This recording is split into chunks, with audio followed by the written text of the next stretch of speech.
What is going on, you guys? It's your boy Average Bob, and in this video we're going to break down the Giants-Vikings highlights. So with that, let's dive into it. Yeah, this first drive for the Vikings, they were able to get down the field and really impose their will, do whatever they wanted. I think they really did a good job of sticking to their initial script. Here you're seeing right here, Dalvin Cook just getting 5, 6, 7, 8 yards a clip every single time he's running the ball. Then running opens up the play action, and especially a guy you want to get going early.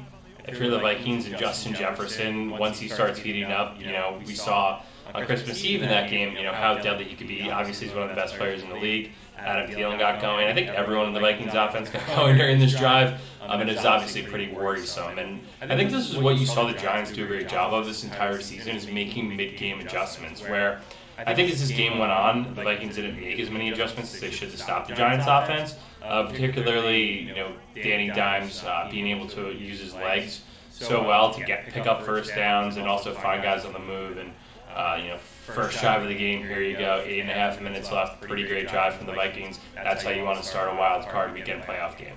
Danny Dimes, just using his legs, getting the first down. That's what he did great all day.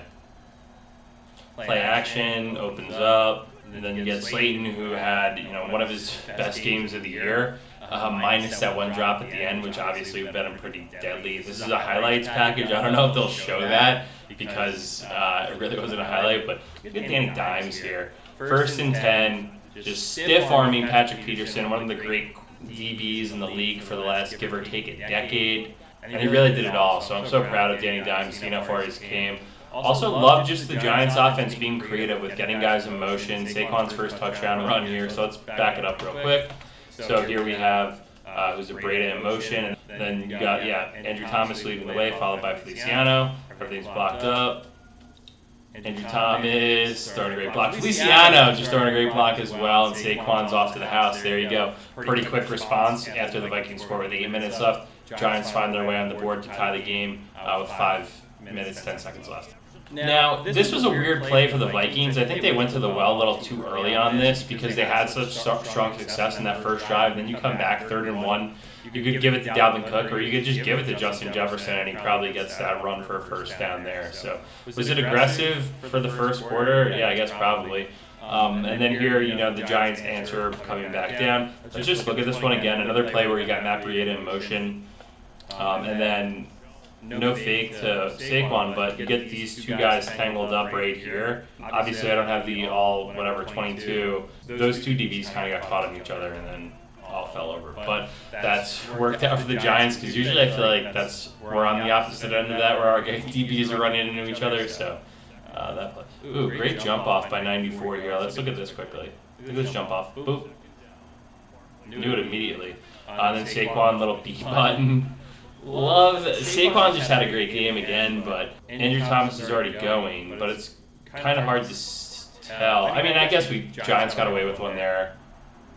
It's very split second, though. But here's the thing. If you're in an NFL wildcard playoff game, don't turn to the ref and say, hey, why didn't you call that? It's the middle of the play. Not to say that guy would have gotten there or not, but you're yelling at the ref, and now you're down 14-7. So love to see my man Isaiah Hodgins stay hot. I think he had over 100 this game as well. So just keep feeding him. He's going to have to play a big key against the Eagles. They have a pretty decent secondary and good pass rush as well. So definitely better than the Vikings defense. Okay, look at Leonard and Dexter. Giants D-line is officially back. Obviously, the Vikings offensive line was a little banged up, but this is everyone just playing to their strong suit, right? Leonard Williams in his first playoff game in his career, coming out, pissed hot, trying to make plays. 3rd and 7, here you go. Isaiah Hodgins just catches it at the sticks and goes forward for the first down. Something he was doing great of all day. Now you got Saquon kind of on a wheel route, and then, here's the thing. Saquon, let's just watch Saquon up here. So Saquon's running a real wheel route. And once he gets over here to the sticks, he's got to take someone with him, right? So 99's going with him. He's covering him, and 54 is looking at him. And then you got Patrick Peterson probably looking for that over-the-top help. What does that do? It opens up Danny Dimes for another 3rd and 2 conversion with his legs. So Saquon looking for the call. We're not getting that one, but there's been way worse that have happened this year that you just don't get called. So 2nd and 6, Saquon in the flat turned up. Got him going out of the backfield is what we needed to do as well. Richie James a little too early on that fake, and then this is like a college play for 3rd and 2. Danny Dimes. All right, here we go. This is a college play right here. Richie James crossover motion, and then you get Bellinger coming back. This guy kind of fell. Then you also have the Breida fake. So there's kind of that end is getting caught by 2 people, right? A guy coming to block him, but also 2 motions going the other way. So he's completely out of the play. Hodgins, great job downfield. Just a body on a body, and actually got another guy blocked too, comes back to make the play. But the Giants wide receivers did a good job blocking downfield. I think Kenny G had a nice $72 million block as well. So, yeah, the second level, the Vikings were very blockable downfield. 3rd and 5, nice little in-wrap for Slayton with the little first down from the bottom. Don't get too cocky, Terry. You never know what's going to happen later. 3rd and 9, 1 back set. You see just a delayed sort of block. He's acting like the tight end's acting like he's blocking, and then he goes out. And 36 is way too far behind, but I think that's something you'll probably see the Eagles try and do in some capacity with Dallas Goedert, because they do have the personnel to, Goddard's a good blocking and receiving tight end. You might see them kind of replicate a play like that. 17-7, Kirk Cousins throws a rifle in. 17-14, just Saquon getting in space on a linebacker, and there's just not enough speed in linebackers to be able to cover Saquon in that situation. So another crafty play you got to look to do against the Eagles. Danny Dimes just stepping up. I don't know. This looks kind of like a blown coverage a little bit by the Vikings. Let's see. Hodgins stays at 6. And then, this guy down here can't really see. He's covering someone who doesn't have the first down yardage, but hey, Danny Dimes steps up. Wasn't his first option, and that's always been a knock on Danny Dimes, is that he always stares down his first wide receiver. We've all seen it. And in that play, he steps up, throws it to a guy who he probably wasn't going to from the start. You got my guy, Daniel Lorian, walking in backside for a touchdown, wide open. Giants continue pouring it on, 24-14. But this is the thing, like Kirk Cousins is barely getting these passes off, as you can see, like he's getting hit every single time, and that's what he's having to get off the ground every single play, and that's what Wink Martindale does a great job of, and why he's in consideration to get a head coaching job somewhere after this. That's just finding some space right there in soft cover 2, where Thielen just slipped out the back door, and there's a linebacker can't get over to him. So now you got 2nd and goal. Kirk Cousins finds a wide open.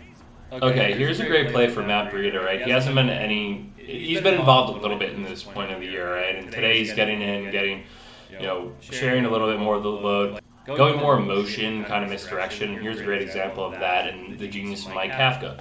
You got 3rd and 1, Breida jet sweep, and Breida should be tackled right here. And he makes a great play, gets hit by 4 guys.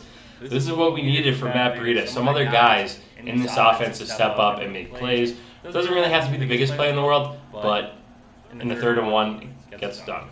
Giants give up the sack here. Let's see what happens. Who is that?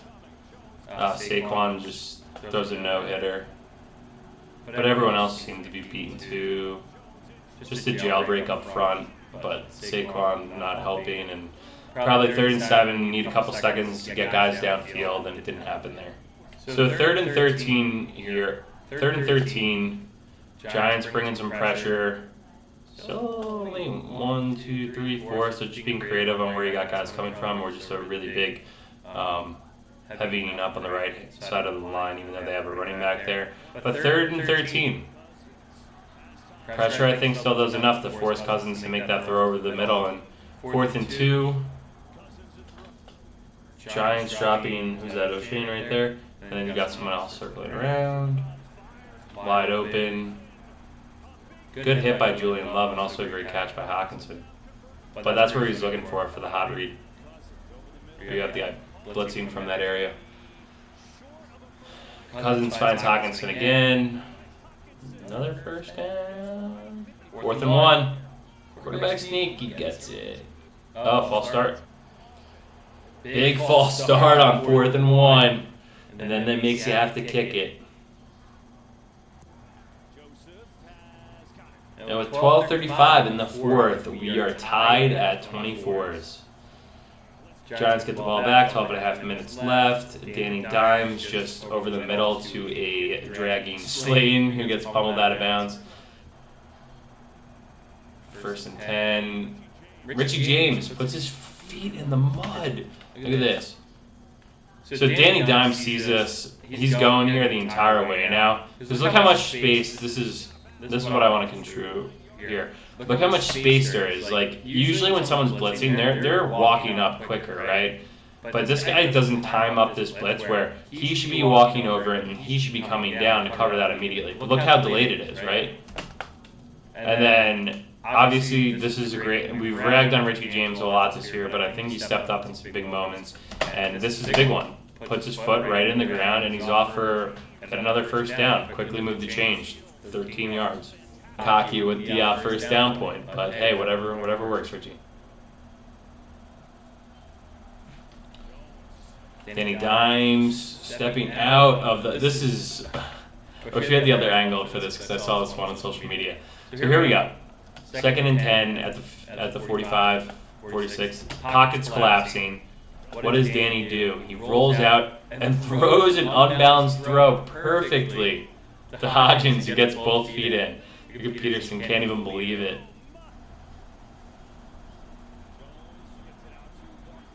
This is a great play. Oh, that was the Kenny Golladay block right here. So here we go. Just pretty much a basic. You got the right tackle cutting the DN to get his hands down, and you have Saquon just doing a flare out. And then, boom, get his hands down. And then you got 2 for 2. He's kind of fell over a little bit. But Kenny Golladay with the pancake, and he finishes!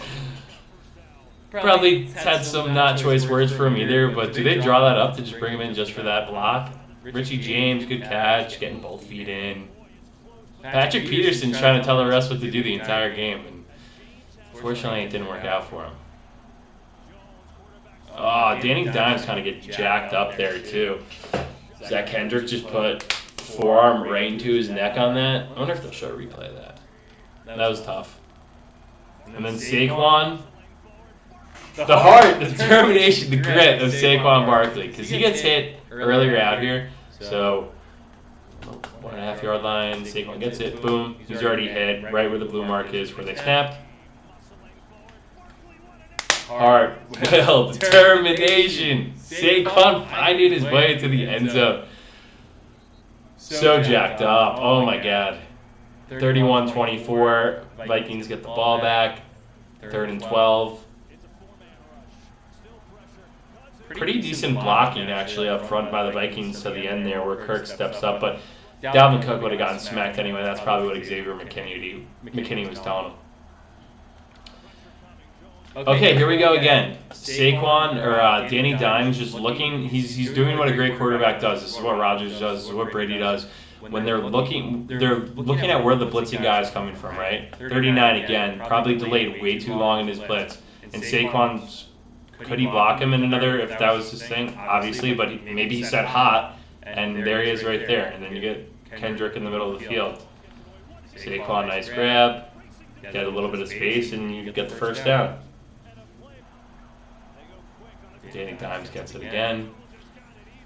Just an absolute pile of dudes.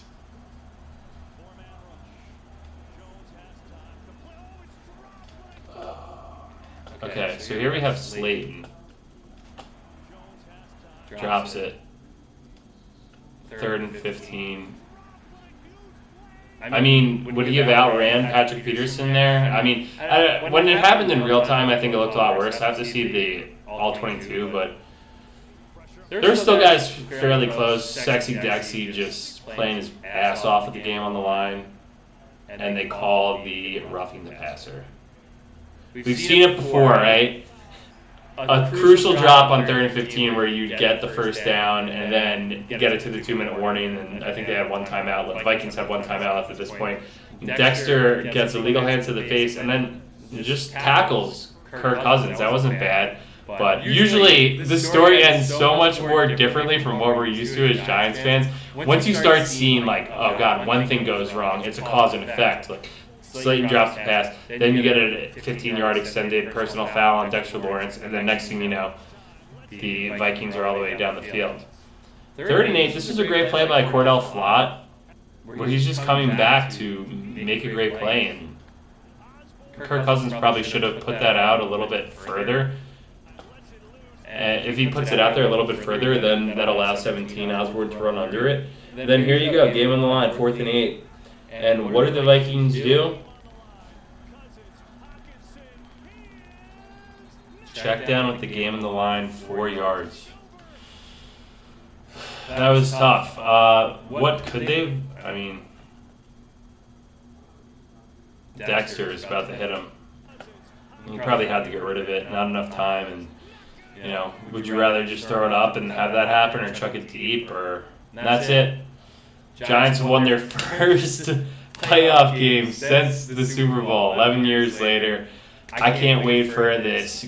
I can't wait for this matchup in Philly, down Lincoln Financial Field. It's going to be a great one. It's hard to beat the same team three times in a single season. So we got the preview coming on Thursday. Looking forward to it. Thank you guys for watching. Let's go Giants.